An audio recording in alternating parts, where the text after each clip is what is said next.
Hello, I'm Ralph Gable of the Electronics for the Inquisitive Experimenter YouTube channel. Here you have a nice mic, maybe on a headset, and you plug it into your camera or your radio or your mixer or your amplifier, something, and you hear absolutely nothing. You wonder, well, is the mic any good? Well, that might not be the issue, because many modern microphones require phantom power to operate. In this video, I will show you the simple way to provide that needed power.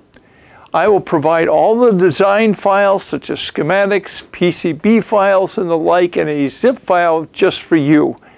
I have put a link to this file in the description. I have also provided a link to the OSH Park project so that you can order the custom PCBs for it. They cost less than $5 for 3 boards.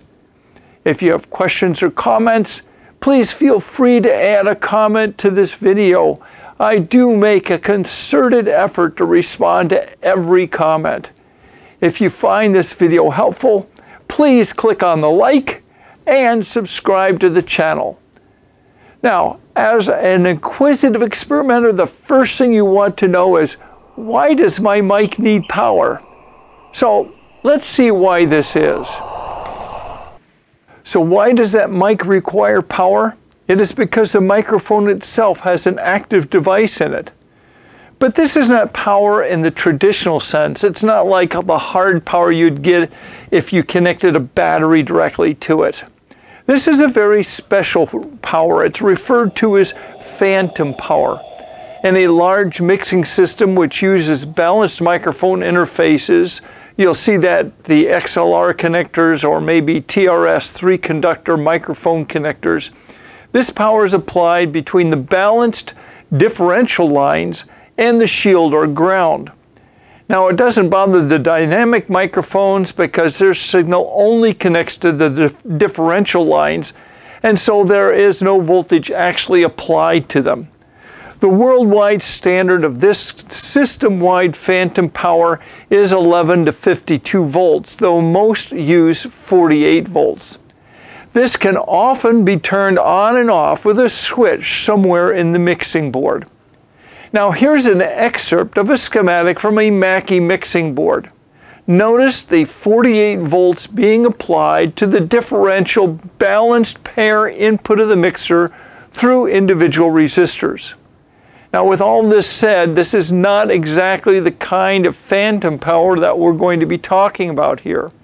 Well, the principle is the same. The voltage levels are very different.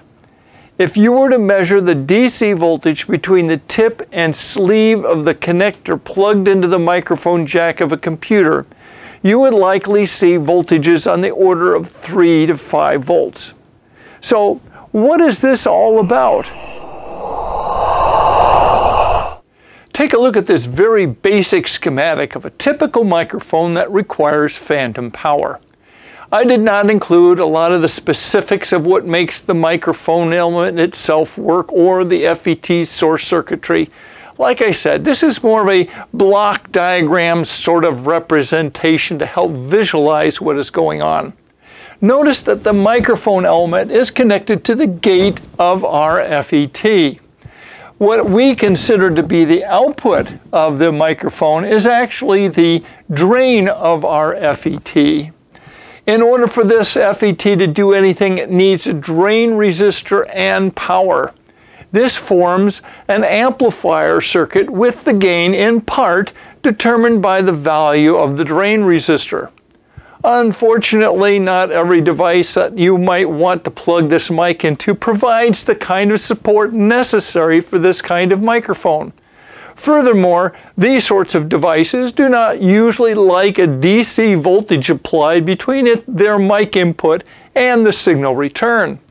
This was the case for my video camera that I used to make these videos, and this is what motivated me to create this interface and this video. So let's look at the solution to the problem. Here is the very, very simple solution. Let's take a tour of this. Starting in the microphone connector, this is where we plug in our microphone. We come to a 100 picofarad capacitor. The assumption is that we might potentially be using this in an RF active environment, so this 100 picofarad bypass capacitor is there to kill the RF that might be riding on the microphone cable before it proceeds any further. Next, we see we have a 3-volt lithium coin cell. And between our 3-volt lithium coin cell, which provides the phantom power for our microphone, and the microphone input is a 10 k ohm resistor. Now, here you see the 10 k ohm, but you could choose a different value depending on upon how hot you want the microphone output to be. Generally speaking, the smaller the value, the lower the output levels, but also the more current you're going to be drawing from your battery. Now, you could also put a capacitor in parallel with this in order to curve off the high frequency response of the overall amplifier, maybe 220 picofarad with this 10 k ohm, and that will tend to drop off the gain at about 20 kilohertz. Now, I use surface mount components, so piggybacking this capacitor on the resistor is as easy as can be. Now we come to the DC blocking capacitor. I chose a 1 microfarad because I wanted to get as much of the dynamic, as much of the frequency response of the microphone as possible. If you want to cut out some of the bass, you might choose a 0.1 microfarad or maybe even smaller. And finally, we have the final bypass capacitor at 100 picofarads on the output, again, for the whole business of filtering out RF. Now, let's take a tour of the finished product. I built 2 of these for the local radio club. And this is what I'm going to be showing you here because, well, I'm using mine to create this video. In fact, right at this very moment, I'm using mine. Right at the outset, you can see this most awesome custom enclosure designed and 3D printed by Ed W0OIC. It has a nice little sliding top that allows access to the innards. Now, the enclosure does not print with the holes. These you have to add. So we have a hole at one end for the microphone jack and a notch at the other end for the output cable, which sports a standard 3.5 millimeter TRS plug. The output of the interface is connected to both the tip and the ring of the plug. The shield is connected to the sleeve. The good news is the battery, which you can see down in here, the little coin cell battery that's down inside there, is essentially totally disconnected from anything that might draw current as long as the microphone is unplugged. Thus, the battery should last a very long time. The PCB is secured in place with some double stick tape. And so we can put this thing together, and there you go. So there you go.